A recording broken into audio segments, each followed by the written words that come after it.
Ladies and gentlemen, Captain James Stockdale. We're so glad to be home. Our thoughts have been with you ever since we left, and they're going to be with you from now on. For just an instant, permit me to let my thoughts turn inward, however, inward to these wonderful Americans with whom I've been in prison. I'm proud of their performance. We've fought together, we've laughed together, we've cried together, and we've prayed together. Thank you.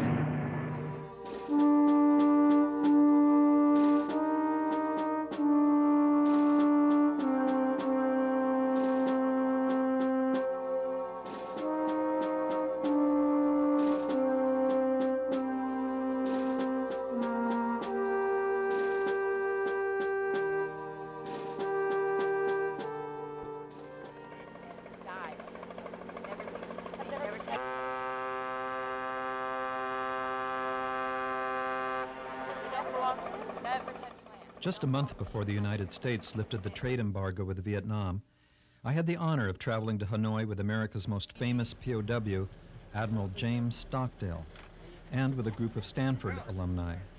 Included in the group were Admiral Stockdale's wife, Sybil, and former POW Bill Butler and his wife, Teresa. While we were there, we visited the infamous Wallow prison. Well, I was in that prison, Wallow, for almost all of the 7.5 years I was in Vietnam. It was not a prison camp. It was not the Hanoi Hilton. It was not. It was Joliet. It was Sing Sing. It was 4 years in leg irons. It was solitary confinement. It was blindfold. It was a leadership experience. Tapping through the walls. I wouldn't have traded those years for anything, but it was not something you mull over to reunion or something like that. Admiral Stockdale was a prisoner of war, longer than almost any other POW, but even more importantly, he was the highest ranking POW in the prison where he served, and became famous as a man with tremendous leadership character. And he almost single-handedly was able to organize POWs, to establish a hierarchy, to establish discipline, to establish morale with these POWs who were living in really despicable, horrific conditions. I took some philosophy courses at Stanford. It was only 3 years after I left those 2 years of study there that I was in that prison. And I became fascinated with the Stoics, and they were the leaders of Rome. And I've read extensively, as you know, all the writings of a man named Epictetus, who became my kind of favorite guy. And man's inhumanity to man was a part of the landscape in those times. And they had devised a way of living that would, in the kind of mental discipline that would allow you to keep your equanimity in a place like a prison. Admiral Stockdale is one of the 2 Congressional Medal of Honor winners in the POW population up there, as somebody that everybody has enormous respect from. His resistance to the Vietnamese was not awesome, it was legendary. I don't like to just tell about agony, but sometimes it plays into giving some person an insight into human nature that they never thought of, and that's kind of, I think, productive.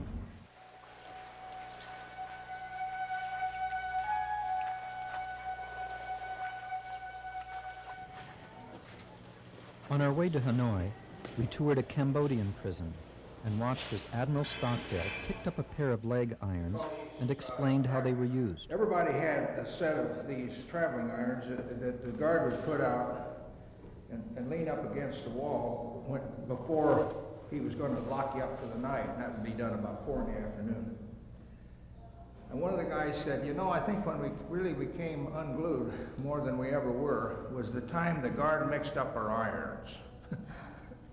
You wouldn't think there were 11 of us there, and you weren't even supposed to talk, but across the way, I heard this Irish voice of Jim Mulligan say, "You blankety-blank son of a bitch, I don't have many rights in here, but at least I can have my own leg irons. Now, goddamn it, find my leg irons. I'm not putting these on." And everybody else started yelling. I mean, it was funny. And then we said, can you remember how crazy you were, because we'd become so attached to these, it was like your own shoes, you know, and we got a right to something around here, and we got to have a right to our own leg irons. These were...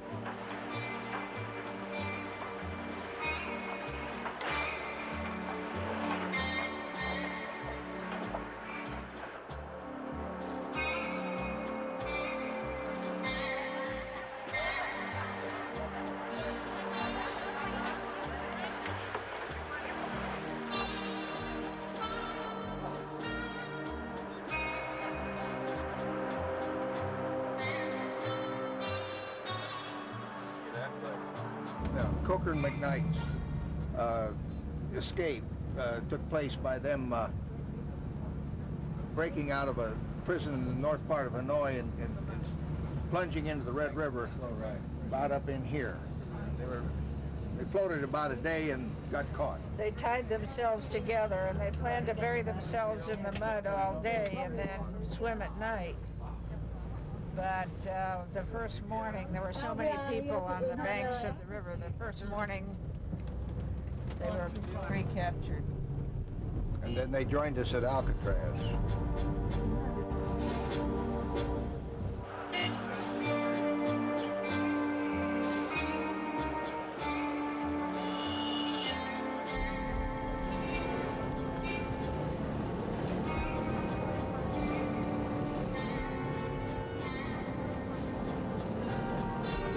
Admiral Stockdale got out of his van and walked toward the wall of Wallow Prison. He was very composed, did not seem to be emotional about it.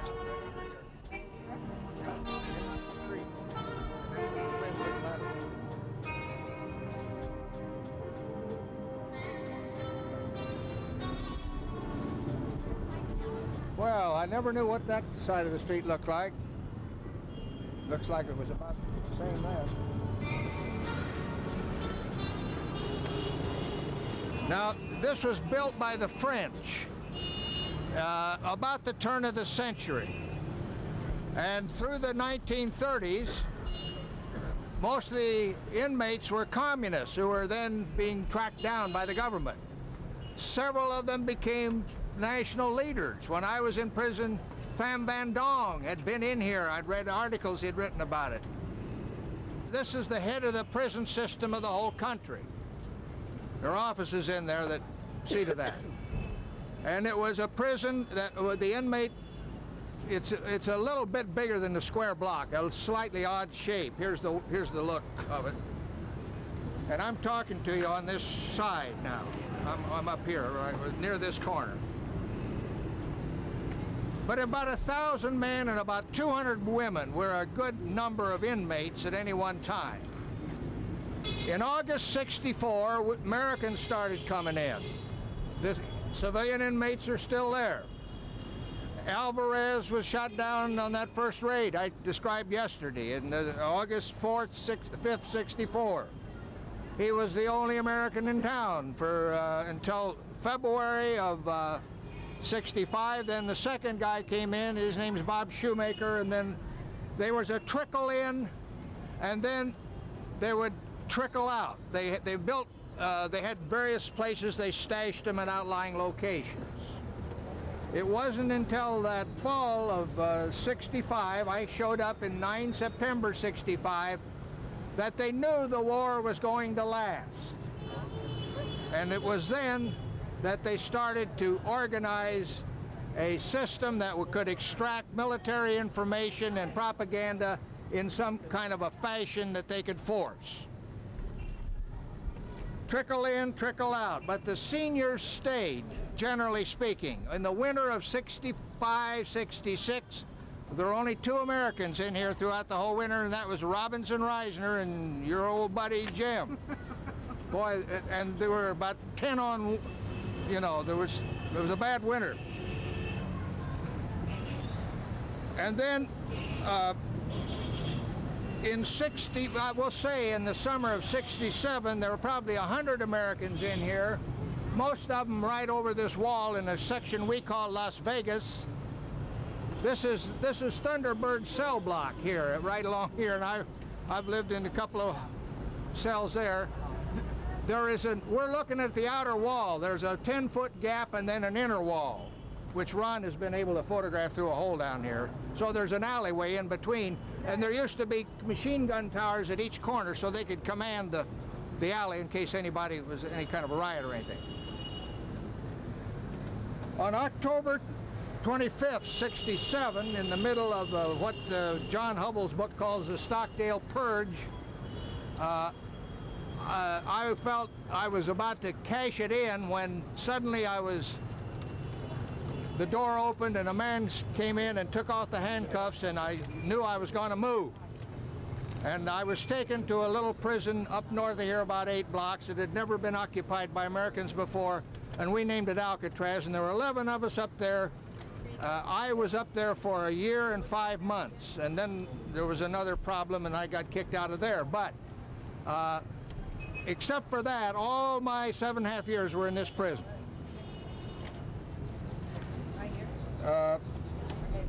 In the fall of 1970, now they had the Sante raid. That was a benchmark, and from that point on, they took out all the civilian prisoners out, and they put all Americans in here. They did that because they knew that helicopter assaults could be made on outlying prisons, and they didn't figure we had the brass to bring them in here and do it. So this was considered the smart move, and I kind of agree with them. 100% Americans. A couple of months later,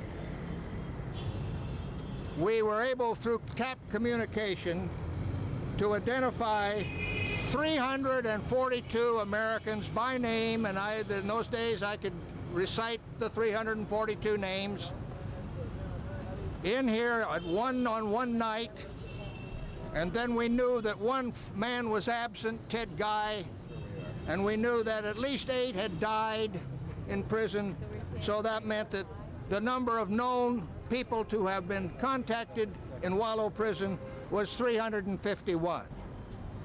By that time, living had gotten easy by comparison. The torture was off as of that fall of '69, and the rest of the story just kind of takes you up as the war came to a close a couple of years later. The bombing went on and I would lie in this cell in here, and I could hear the street.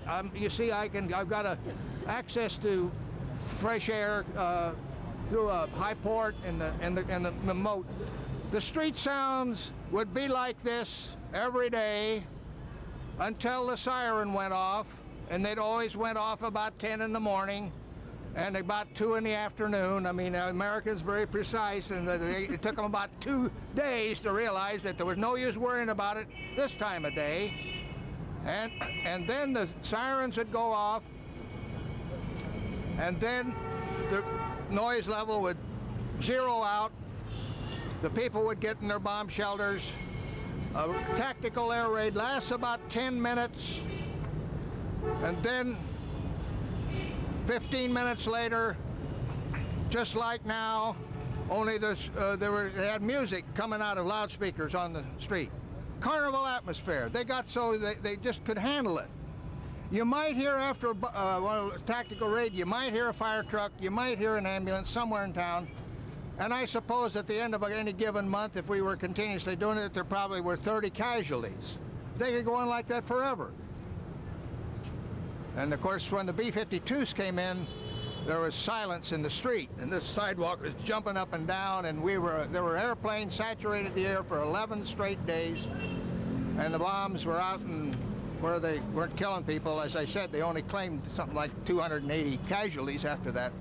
But they were ashen-faced, because you could just see if they took what was going on tonight, if they just decided to move the cursor 10 degrees, we're all dead.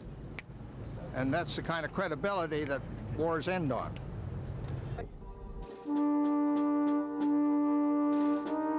The business of walking around Wallow was serviceable. I was glad to give Sybil an idea of how it looked. Most people thought it was smaller than they had been led to believe.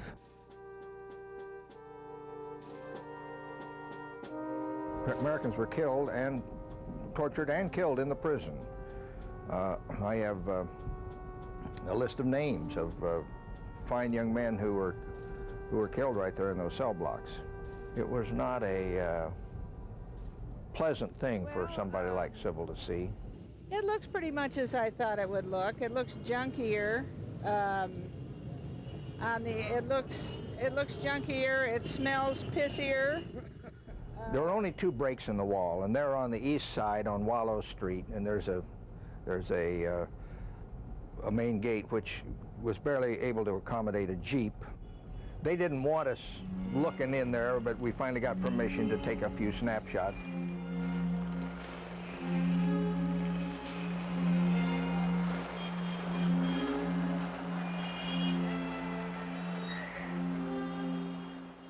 Now, we went to an area that really interests me more than Wallow. When we took the van and went up a street to an area which both Bill Butler and I thought was the location of a place they called the Plantation.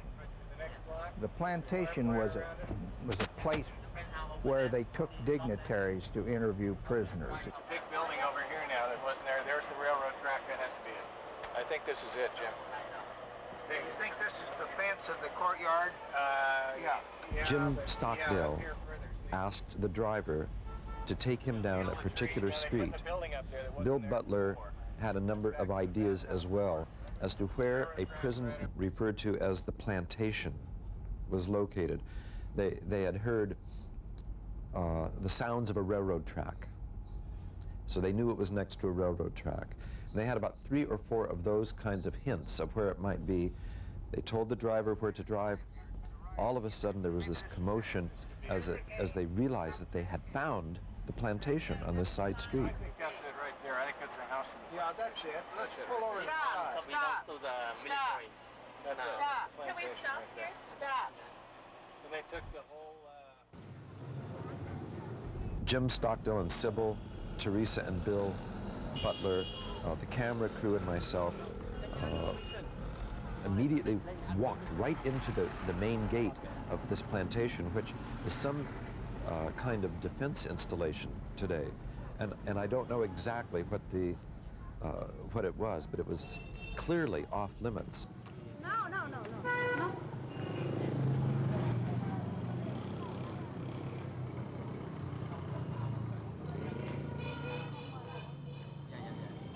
You can't even talk to him, huh? Yeah. Okay, well then I would like... After being kicked out, Stockdale seemed to have a sense that right in this neighborhood was another prison that they called Alcatraz. And he had some sense of the number of steps that you took after you crossed the street and all. And so he seemed to kind of unerringly moved across the street and turned right with all of us following. He was ramrod straight and very clear in his directions. Then we went into a long alley of some type with houses on each side. I would say the alley may have been 100 yards long. And of course, the Vietnamese who lived in this area were absolutely shocked that here were all these Westerners racing in with cameras and microphones.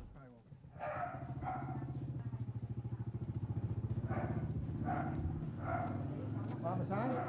Look at Mama-san. We just kept moving right through, and Stockdale said, we're near Alcatraz. I know it, we're right here. Prison is less than a half a block from here, because I know that our food was brought from the plantation where we just were, and that and so I'm looking for this place where I lived for a year and a half.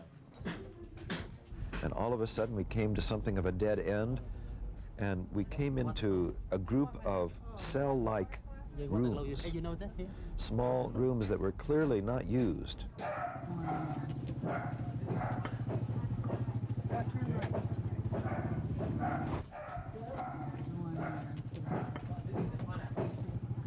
There was no way we could penetrate any further. We were literally up against brick walls, cement walls. And I looked up there, and there I was.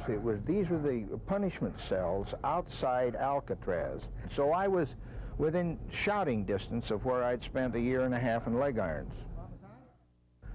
And I'd seen something that I thought I never would see again. I saw Alcatraz prison, at least the upper tier of it. Well, they trashed most of it. Yeah, I know it.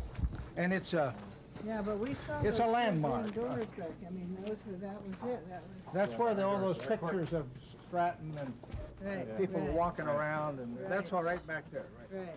The courtyard was across the other way there where they had the cell. It's a kind of a walk down memory lane in a way, a very sad memory lane of good men who went to their death to trying to do the best they could for their country and for their shipmates. And there were people that were caught in what I call torture overshoots, strangled and died. So this is not a reunion of old friends. It's my reunion with these memories of the past. Simply by the sheer force of his personality and his incredibly positive attitude about Vietnam. This has forced us all to take a second look at our own thoughts. He has returned to Vietnam seemingly without rancor toward peoples who imprisoned him and treated him in a dreadful way. Jim seems to have that capacity to go beyond those few people who treated him so horribly, including the torture of him, and the rest of the country, and the peoples of the country. He makes that distinction very easily. So he's very open with the Vietnamese, very friendly, and I've been most impressed by that. He is an incredibly strong person. And one of the things that surprises me is the total absence of bitterness when he came home. And I find that throughout the POW community, because I mean, they were professionals doing their job, and the other, the torture guards were professionals doing their job. But I am always surprised by the lack of bitterness. I think it's wonderful. Thomas Henley's poem, Invictus, there's two stanzas out of that poem that I think describe Admiral Stockdale to the T. I learned the whole poem when I was in prison and then forgot all but the last two. And when I would think of those two, I'd think of Jim. One of the stanzas goes, "In the fell clutch of circumstance, I have not winced nor cried aloud. Under the bludgeoning of chance, my head is bloodied, yet unbowed." And then, of course, the famous final stanza in the poem is, "It matters not how strait the gate, how charged with punishment the scroll. I am the master of my fate. I am the captain of my soul." That's Jim Stockdale.